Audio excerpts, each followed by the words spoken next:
জিন্দাবাদ আমাদের সংগ্রাম আমাদের সংগ্রাম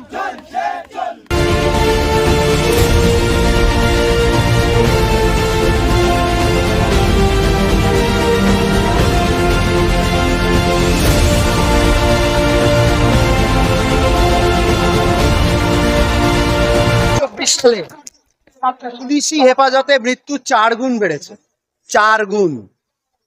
এখন মব লিঞ্চিং বা গণপিটুনি এবং পুলিশি হেফাজতে মৃত্যুর মধ্যে একটা সম্পর্ক আছে।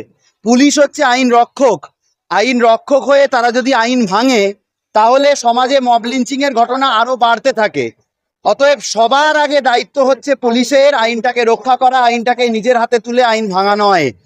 আইন রক্ষক মানে তিনি সংবিধানের নামে শপথ নিয়েছেন আইন রক্ষা করবেন। সংবিধান আমার আপনার সম্পত্তি, কারোর পিতার সম্পত্তি নয়। সংবিধানের প্রিয়াম্বেলের প্রথম কথা হলো we the people of India, আমরা ভারতের জনগণ সংবিধানটা আমাদেরকেই অর্পণ করছি।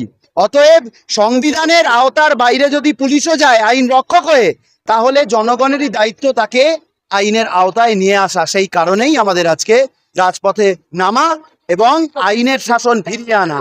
আন্তর্জাতিক পরিস্থিতি বাংলাদেশ দেখিয়ে দিচ্ছে আইনের শাসন না থাকলে, স্বৈরাচার লাগাতার চলতে থাকলে, পুলিশ হাতে আইন তুলে নিলে তাহলে কি ঘটনা ঘটতে পারে।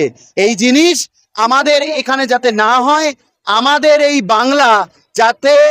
বাংলায় যাতে আইনের শাসন ফিরে আসে, তার জন্যই আমাদের এই আন্দোলন। এই আন্দোলন আমাদের চলবে যতক্ষণ না পর্যন্ত পুলিশ এবং আইন রক্ষকেরা আইনের আওতায় আসবেন, আইন রক্ষা করবেন, সংবিধানের আওতায় আসবেন, ততক্ষণ পর্যন্ত জনগণ এই লড়াই চালাবে। এই লড়াই আসলেই সংবিধান বাঁচানো।